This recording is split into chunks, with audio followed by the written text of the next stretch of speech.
Alléluia. Et lorsqu'il arrive, il entend des cris de guerre et il court. Premièrement, remarquons que David est inapte à l'armée. Il est inapte, c'est-à-dire qu'il n'est pas qualifié à aller à l'armée. On n'a même pas recruté. Voilà, il est inapte.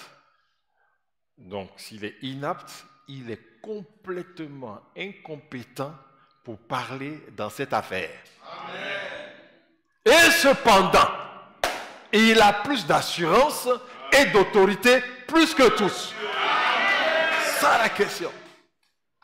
Il est inapte. Il n'est pas sélectionné. Et on lui a dit simplement d'envoyer de la nourriture à ses frères. Dès qu'il arrive, il entend des cris de guerre. Lorsqu'il s'avance, depuis 40 jours, Goliath sort et lance un défi.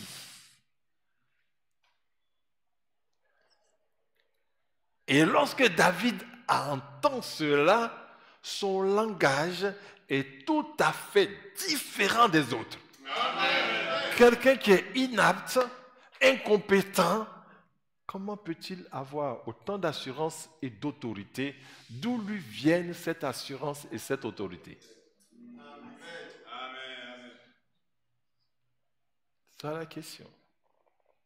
Oh, gloire à Dieu. Amen. Eh bien, cette assurance et cette autorité vient de sa passion pour Dieu. Amen. Ça, c'est le premier cadeau. Tu es passionné, tu vas avoir l'assurance et de l'autorité. Verset 22. Au verset 22, on voit que c'est avec joie qu'il court vers le champ de bataille. Il court. David remit les objets qu'il portait entre les mains du gardien des bagages et courut vers les rangs de l'armée. Il a entendu les cris de guerre. En principe, quand tu entends les cris de guerre, c'est que c'est la bataille, c'est l'affrontement. Quelqu'un qui est peureux et craintif, bon, je dis, tu es normal même. Tu n'es pas un homme de guerre, tu dois reculer, te cacher. Amen. Tu vas dire, quand ils vont venir, je vais aller voir Eliab et les autres. Alléluia. Amen. Mais il confie les bagages et il court. Ce qui veut dire que c'est avec joie. Amen. Donc il court vers le champ de bataille malgré les cris de guerre effrayants. De plus, il prend plaisir à demander des nouvelles à ses frères. Non seulement les gens sont en train de crier, ils ne s'occupent pas de ça. Eliab, ça va? Et tel frère, ses 3 frères. Shama, comment ça va? Il prend plaisir à parler avec ses frères.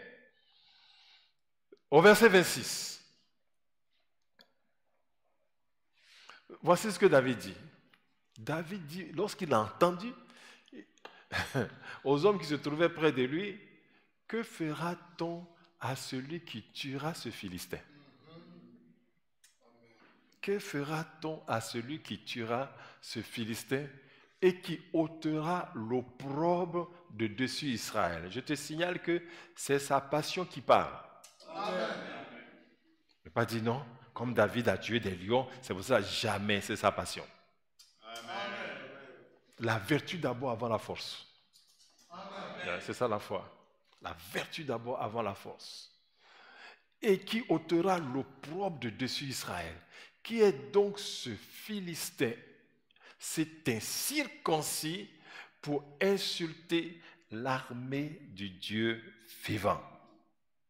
Donc déjà, il voit le camp d'Israël comme étant